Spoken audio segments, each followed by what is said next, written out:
Today I'm going to do a small presentation about how to make ISK and how to lose them again. This is something that we probably all have some interest in EVE.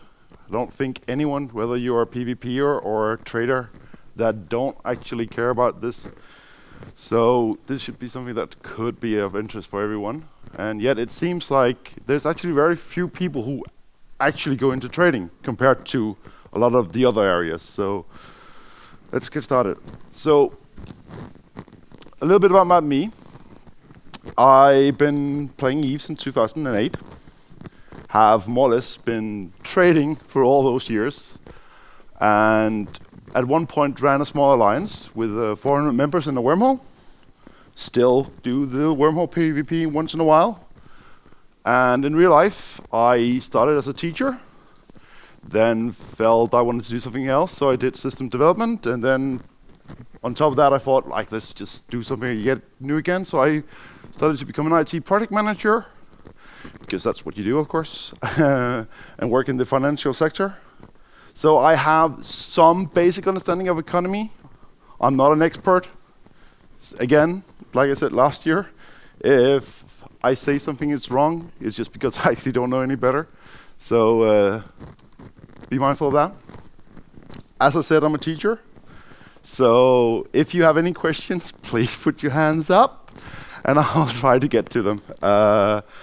Otherwise, I'm hoping that will actually be time for some Q&A this time, as opposed to last year.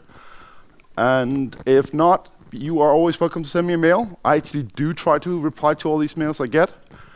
But please keep the questions simple. Sort of, I got mails where like, can you explain the EVE economy to me? And I was like, okay, I'm gonna write you a mail explaining the EVE economy to you. And I was like, no. So please keep it to very simple questions, like, is this a good idea or is this a bad idea, or would this sort of thing work and that sort of thing?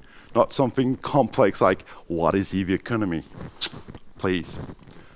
So, the reason why we're here and this choice of the subject is based on last year I did a presentation where I sort of was talking a lot about everything about EVE, and I started off by like disclaiming, this is not a presentation on how to get rich. This is not how you trade.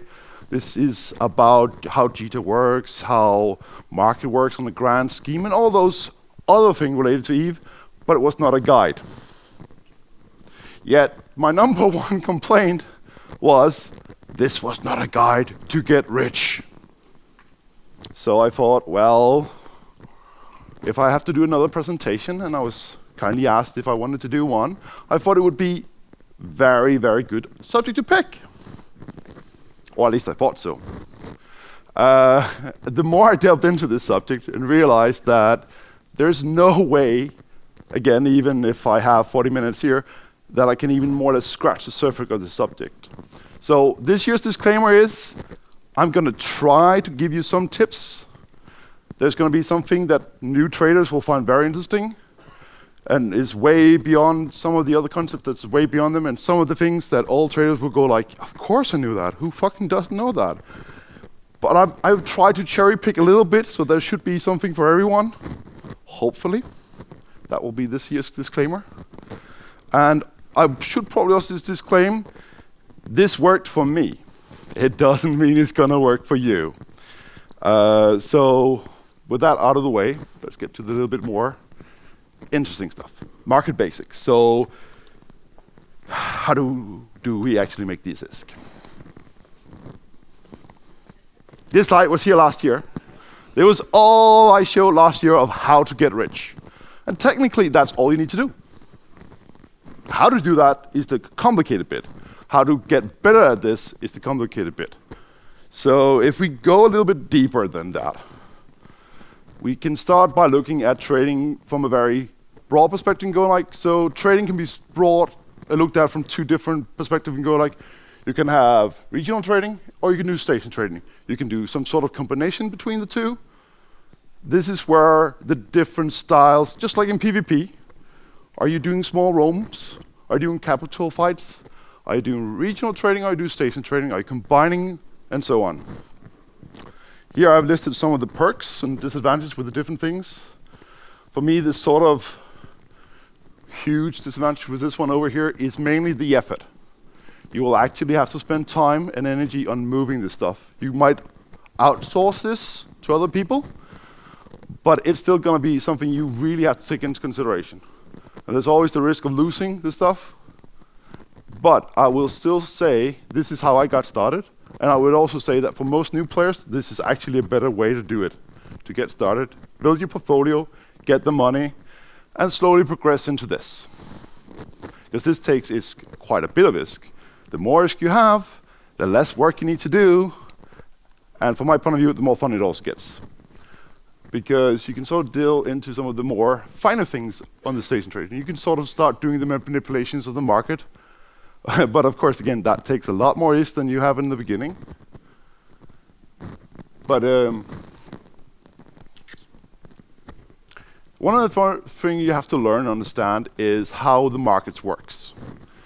Each market is a region, and that means that you are only competing with those on the same region as you. Meaning, if in this case, what region is that?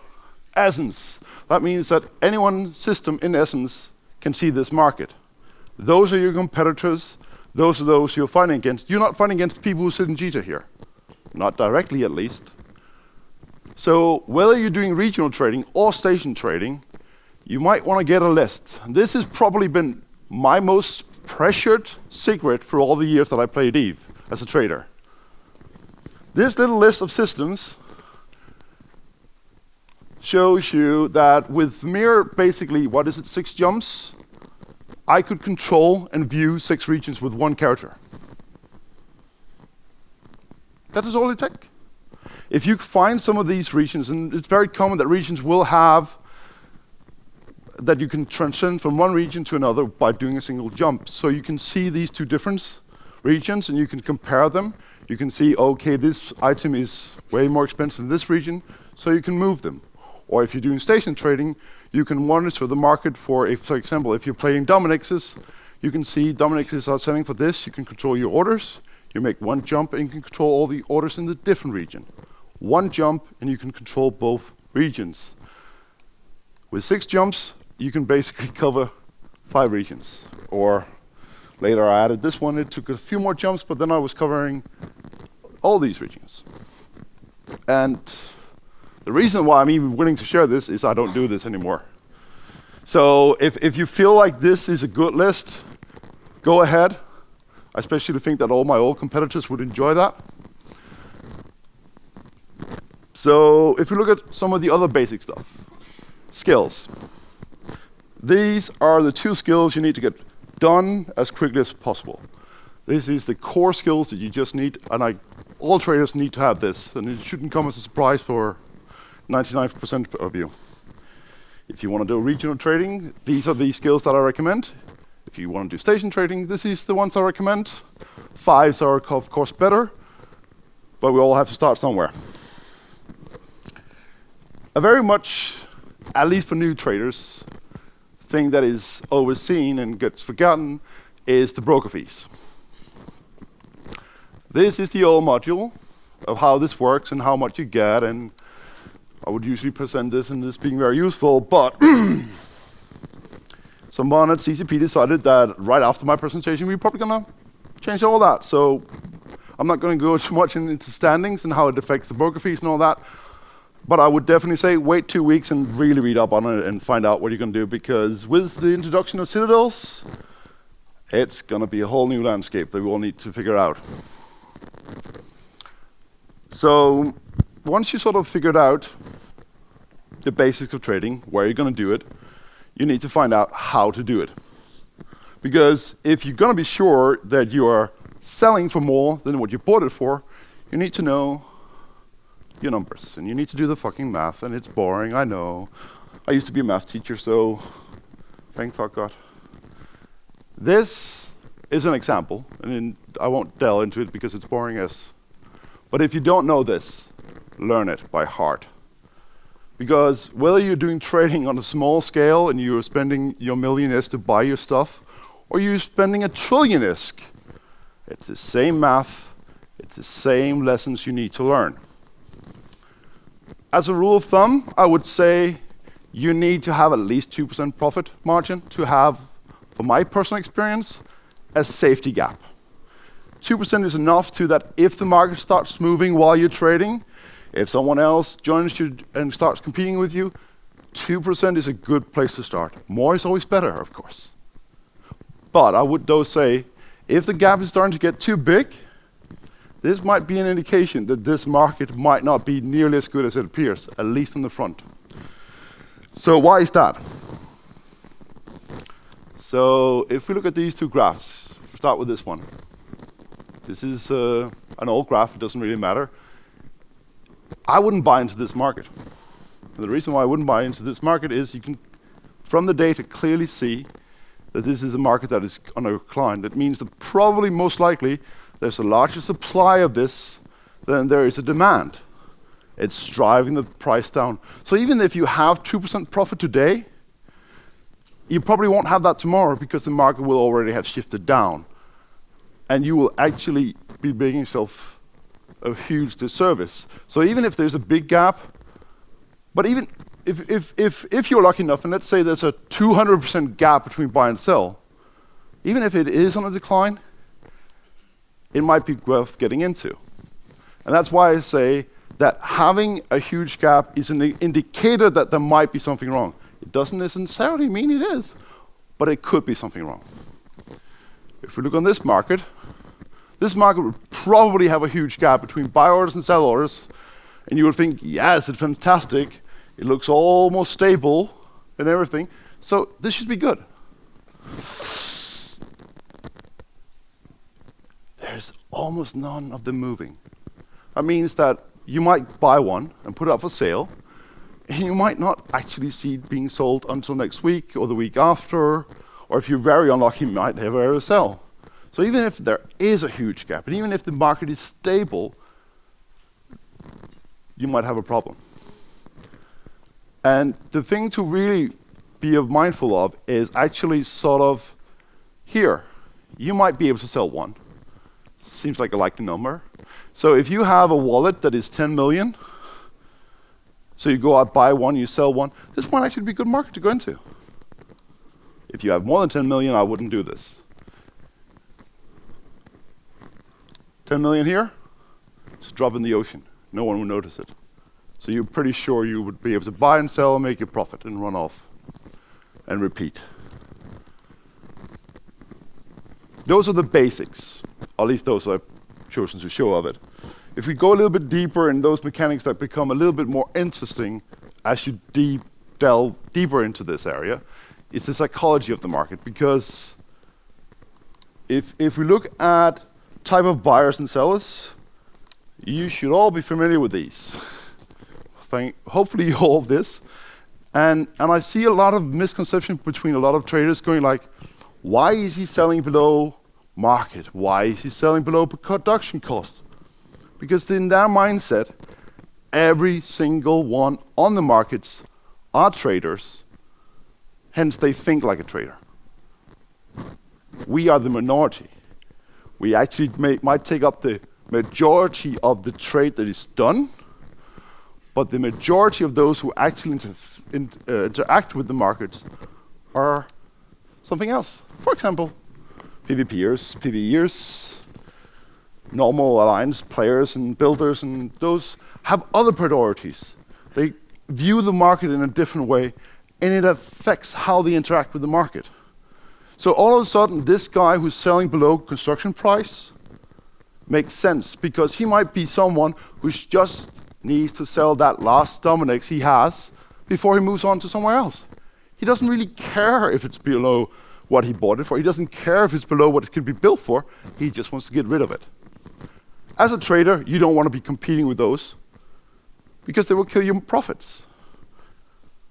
So you need to sort of sometimes be able to distinguish between those who are in your market who are just that guy who wants to sell that Dominex, have him sell it, move on, don't try to compete with him.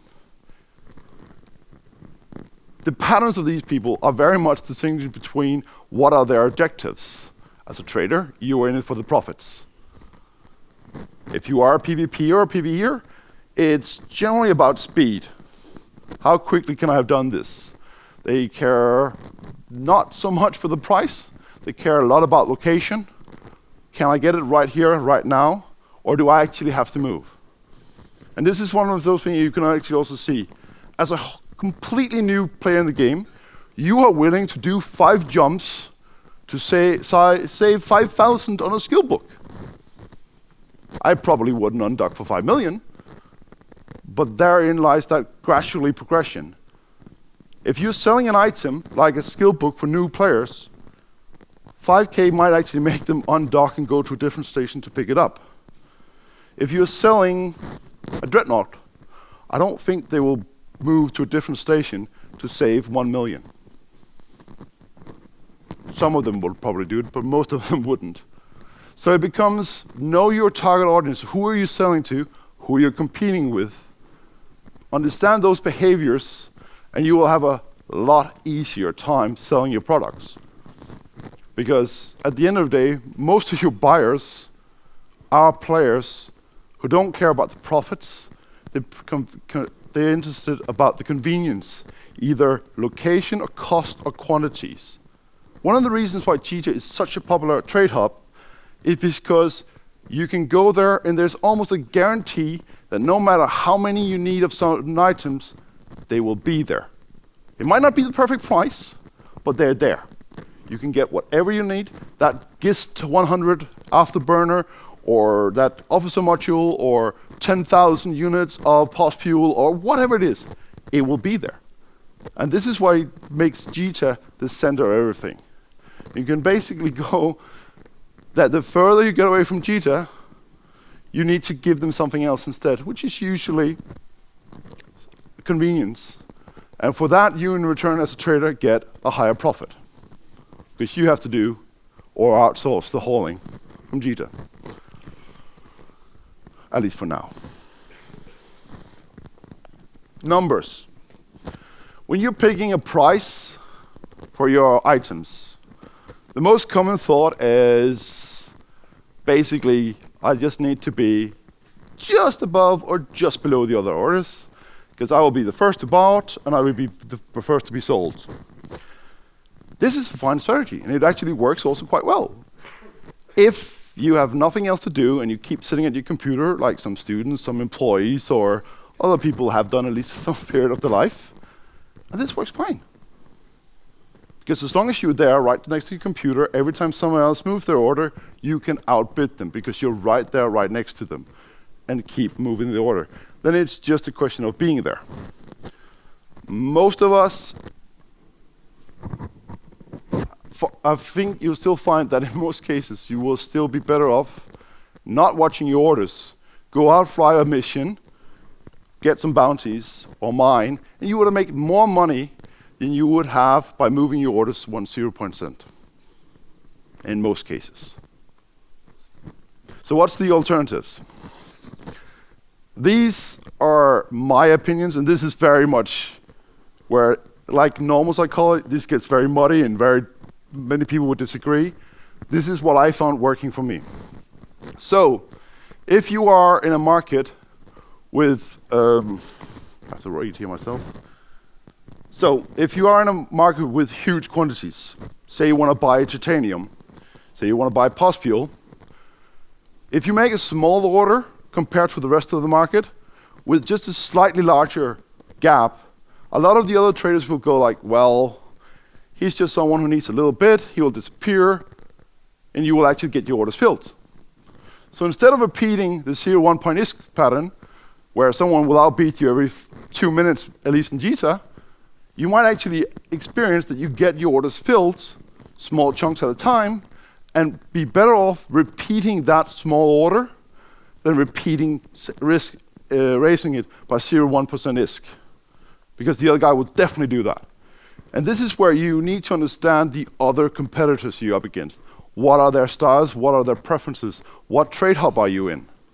In Cheetah, this is a hard approach because you are competing with almost guaranteed that there's someone who has more time than you who will sit there non-stop 24/7 up in the order all the time. So you need to give them a reason why not to outbid your order. Why should they not just instantly outbid it? And if I have to raise my order by 0.02 ISK, there's no reason for me not to update my order. There's no incentive. There's no reason. If you make a price gap all of a sudden, they have to consider whether they want to raise their order or not. So an alternative to that is if you're in a small market and the quantities are low, so say if you are buying and selling Armageddons or Dominixes or something like that, there's not a lot of them being sold comparatively to like titanium.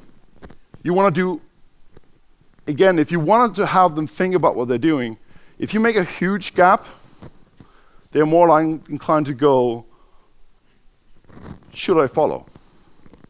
You are forcing the other traders to consider, either I'm going to cut my own profit, often by a huge margin, or should I bow out completely? This is a dangerous strategy, but it also can pay off pretty well. That lovely trade route I showed you, I've been more or less the only person trading PLEX on that trade route since they were introduced, by purely using this at any given time. Anytime any competitor moved into my market, I said, you have to make a choice. You either have to outbid me and probably make no profit at all, but yes, you will get the PLEX. I won't get them, but you will get no profit. And most traders will eventually go like, well, I'm not making any money in this market. I want to sort of go somewhere else and make a profit because I'm basically just tying down my money. And if you're spread out over several regions, it doesn't matter if a region doesn't make profit for you for a couple of days, couple of weeks, couple of months, or a couple of years. Like I said, that route, there is certain region where there's a certain different guy that I've been competing with for the last 3 years. I know his character's name, and I've made sure that he made no profit in that region. I didn't make any profit either, but like I said, I did all the regions, so I didn't care. That's my personal version of griefing in Eve. So, understanding who you're up against, getting your order filled. If you want to know who that guy you're competing with, fill one of their orders. Sell them one titanium, sell them one Dominix, but because if you know who that competitor is, you can start doing research on that person. You can get a better, deeper understanding who they are. You can look at the corp history, forum, Google, locator agents, trading patterns. And in the good old days, we had a watch, and we could actually keep an eye on them when they were on, and you could actually go and outbid them. Every time they locked off, you went into that region where you know they were, outbid them, and locked off. Thereby always making sure your order was above theirs at any time they weren't on. And whenever they won, you didn't need to care, because you knew they were going to go 1 series up every single time. So you just waited for them to lock off, and you upped your order. It's a shame we can't do that anymore. That was fun. So, if you know the person, you now have a name. Some of the options you have to sort of, again, give him an incentive to leave you alone is you can either war deck the guy sometimes, you can war deck his friends, you can war deck someone that he cares about and thereby incentivize him to moving away. Mercs, also sometimes seen used. I don't personally think it works that well, but again, if you have a corp or something, you can go after them. It's hard to actually... I actually had a Merc corp contact me and go like, yeah, you should move into this region because we're going to shoot you. And I just was like, you're going to stop me from entering a region in Eve. I can technically just jump the gate and trade while I'm in cloak, and then you can pot me. I don't care.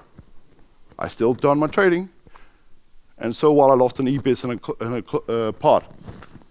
So Mercs in that sense, if you're going for that one guy that is in an NPC corp, you can't really war deck him, you can't really Merc, and you can't bounty him. So what did the desperate people try? They tried to send a spy after me. Sitting in my one-man corp, guy comes knocking up, goes, I want to join your corp. Really? Why? I can't actually remember why he wanted to join anymore, but it's just like, seriously, I'm a one-man corp. I do no advertising. I do no interaction with anyone. Why would you want to join my corp? I almost decided to just let him in just to see what he would try to do, but I was like, I can't be arsed. Should have done it. I would have actually liked to see what he would have done. So, going a little bit back about what is your objective when you are competing with these other traders? The normal mindset would be you break their wallet. And as we have seen in many of the nullsec fights, breaking someone's wallet in EVE is more or less impossible, and it goes the same for traders. So just as a nullsec, what you really should be aiming for is their interest for being in that market. If you can incentivize them to go, well, I'll be better off trading the same item in any other region and make a better profit than I'm here, that is usually how you can actually get them to stop trading in your region. Breaking their wallet, I don't know. It's hard. They never come up afterwards and tell me, yeah, you broke my wallet. So I don't know, but I don't think I ever broke anyone's wallet. But I'm very sure that I definitely made someone lose their interest in certain markets and certain items where they moved on from. Sorry. So, the love affair of EVE. The most hated and loved item there probably is. And as a trader, probably also one of those I find most interesting. And this goes, the reason why I picked this is multiple, but one of the reasons is this is a unique item. So what I sort of wanted to showcase is that certain items behave in certain ways. I had a guy who wanted to go, I don't like the code, so I'm going to buy all catalysts in the game and drive them out of basically being able to gank people because they can't get catalysts. Can this work? And I was like, well, it depends on your wallet. Because you are basically trying to drain the whole market of materials to build catalysts. Because catalyst is one of those items that if prices go up, more builders will build them, so you are competing with mineral prices. PLEX doesn't have that. Implants don't have that. They work in a different way. For implants, it's loyalty points. There's an infinite possibility of making loyalty points, but it doesn't scale as much as, for example, minerals. You are competing only for those people who have loyalty points of that specific type for certain items, and so on. You can say it with pirate faction ships. The drop is basically your rate of what the supply is. And that is fairly fixed. So in these cases, these items behave in different ways because of their nature.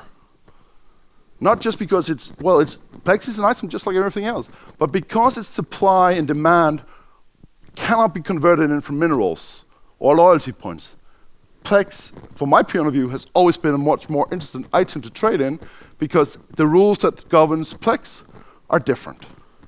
So again, if you are trading in catalysts, be mindful of that. Be mindful of that mineral prices is something you probably should be keeping a very good eye on at any given time. If you are trading in Sisters of Eve scanning probes, Sisters of Eve loyalty points might be something you want to keep an eye on, and so on. So be mindful of the item's type. So, if we look at the history, and one of the reasons why I just wanted to show this is also, again, to sort of showcase, if you want to do market manipulations on a grand scale over long times, these are some of the things you need to look into. So, again, PLEX is a prime example. Start off with being introduced, and apparently an ever-increasing trading. I don't know, as a trader, I don't have CCP's data, so I can only go by the data I can find. And this is the amount being traded. So I can guess that it's most likely indicating that supply of PLEX are increasing. Even despite supply increasing, prices are rising. So what happens when supply stagnates, becomes stable? Well, prices will have to rise even quicker. What will happen if market goes down, so you have a shortage of supply? Well, demand goes even more apeshit. Until CCP does something that rules and changes everything overnight. And this is how you lose ISK and EVE, especially huge amounts in a very short time. This little item has probably cost me 300 billion ISK. I made a wrong bet, and that's the disadvantage with trading. Not every time you trade, you might make a profit, and that's something you have to be willing to do. Not every single time you make a trade, you are not going to make a profit. What are you meant to do then? You can either opt for sticking around and hoping for that item to eventually bounce, or you can say, I'm going to cut my losses here now and start making profits somewhere else because my money is currently tied down and they're not making me any more money. They're just dead. And in most cases, you would be better off just cutting your losses, moving on to something else. Now, if you go a little bit deeper into these PLEX and how they reacted to the whole introduction of skill injectors, we started with a huge spike in trading amounts. And it sort of stabilized pretty quickly. It's almost flat. I think it's way too early to say with certainty, but I think I'm seeing a ever so slightly decreasing curve here. That would also fit if we go a little bit back here to that the market was already in decline. So what you will see is basically a shift up, but you will still keep the decline. That's my analogy. I might be terribly wrong. And the reason why you can lose money is sometimes you make predictions. This is a prediction back from last year before CCP announced that they were going to introduce injectors. That was my prediction. That's what I saw in the market. I still think I'm slightly right, but I think we're going to get there a lot longer time from now because of this certain rush of more PLEX being introduced in the system. We'll have to wait and see. That's at least my prediction. And billion. And the reason why I still believe in that and still holding on to my stockpile is this lovely little graph here. This is often not something that is actually something people look at when they look at PLEX. This is the amount of PLEX being traded multiplied by the value. That means that is the amount of ISK worth that has been traded on PLEX that day. And I find it surprisingly stable. It looks, regardless of how many bumps that we have had over the years, influx of new players, Incana, whatever, that this number has been surprisingly stable throughout the years. Even if this comes in and completely moves the whole thing, I still think that we won't go long before we see those two lines merging and this line continuing. So, when I asked on the forums what people would like to see in this presentation, they said big numbers. So I felt obliged that I also had to do that. So we'll end off here with a little bit of numbers porn for you. So if we look at that dreadful day, at least from my point of view, 15,350 PLEX was traded in GTA region alone. This is compared to normal 3,000. That's a multiplication of 5,000 more PLEX traded on one day. If you compare that week with the previous week, you have that it was 64,000 PLEX traded compared to the week before of barely 21,000. If you look at the start of when PLEX were introduced, it took them 67 days to trade the same amount of PLEX that was traded that first week. That's a huge number. Those PLEX were traded for 17.7 trillion ISK. Those PLEX that were traded on the first day of skill injectors alone, on the first day alone, cost more than that. They were traded for 19.9 trillion ISK, which is the same amount of 1,221 years of subscription. People must surely like EVE. And that was just in a single day. So, at the end of the day, as a trader, what you really should be focusing on is what works for you. If you don't have the time to sit there and updating your orders every 5 minutes. You need to look at something where ISK and effort, when you have the time, and risk matches you, which would probably station trading long term. If you have the time, you want to put in the effort, but don't have the ISK, for example, well, then region trading, where you're basically holding stuff and making a profit on the buy and sell for different regions, would suit your play style. And at the end of the day, my approach to how this works for me has changed vastly throughout the years. But it's a question of adapting, adjusting, and it will eventually find something that probably will work for you. My number one problem with when people come to me and go, I want to be a trader just like you. You're making huge amount of money. How do I do this? I have no problem teaching people, but the one thing that I can't teach them is patience. And as a trader, it is probably something you need most of. It's actually more important than being able to figure out what is anything of the rest of that. If you just have patience, I will more or less guarantee you, you will make a profit. If you can be smart and have patience, you can make a lot of ISK. So, that was actually all I had. And surprisingly close to that. We have 5 minutes left. So if there's anyone who has any questions, now would be the time. Yes?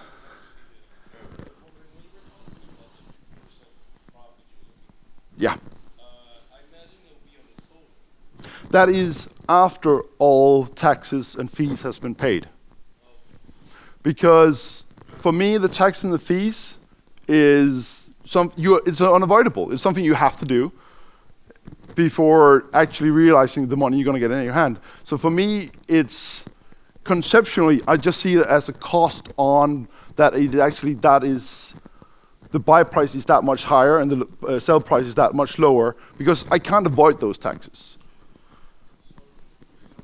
Yeah. Well, that depends, because if you use an amount and say, let's say 1 million, you're looking for gaps of 1 million. A gap of 1 million is fantastic, but it will never allow you to trade titanium then, because the gap will never be 1 million. And on the other hand, if you're trading titans, a price gap of 1 million on a titan, don't bet on that as a good profit margin. And that's why percentage, I find this works much better, because it will actually scale with the cost of the items. Because titanium, even if you have titanium which costs like nothing, and the gap is 2%, because you can trade unlimited amounts of titanium almost, that 2% will be on your whole amount. So if I buy 10 billions worth of titanium and sell them for 2% profit, that becomes still a huge, huge number.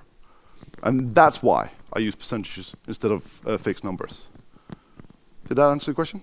Yeah, it's just like I was thinking like 5.65 is for trade.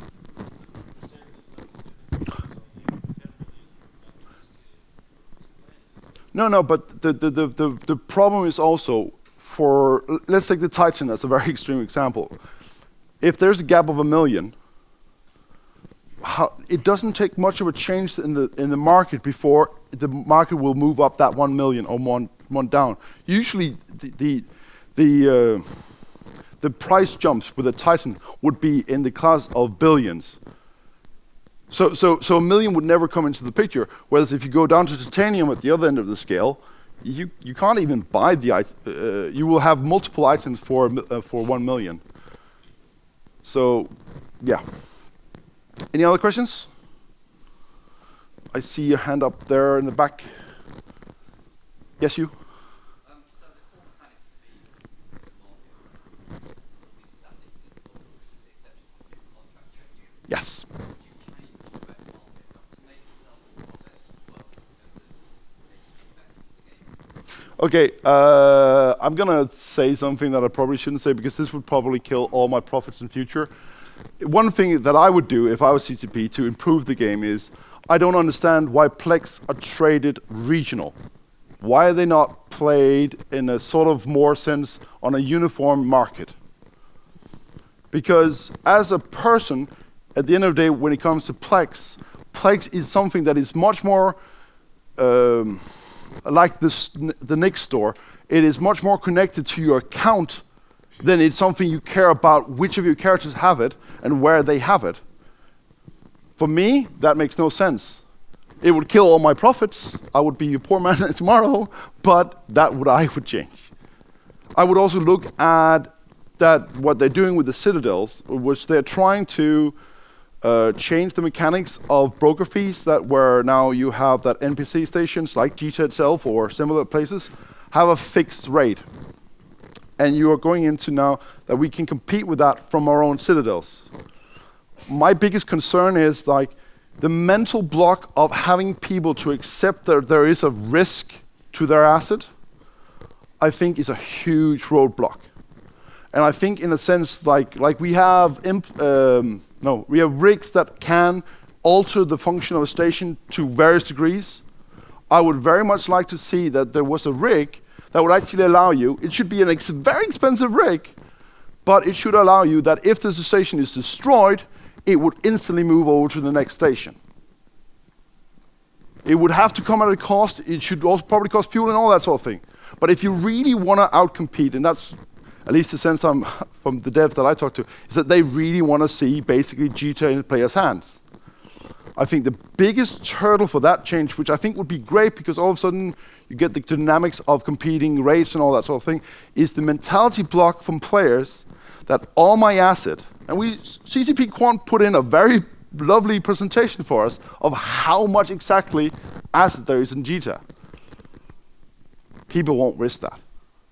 As long as people just mentally, and it's not so much about reality as it is the perception of that risk.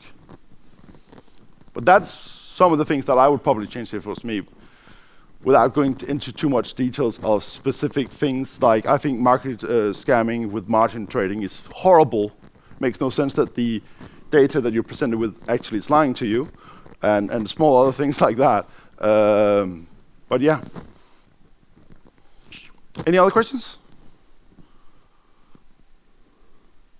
Then I think it's with us, so was it? I want to say thank you. Thank you for coming.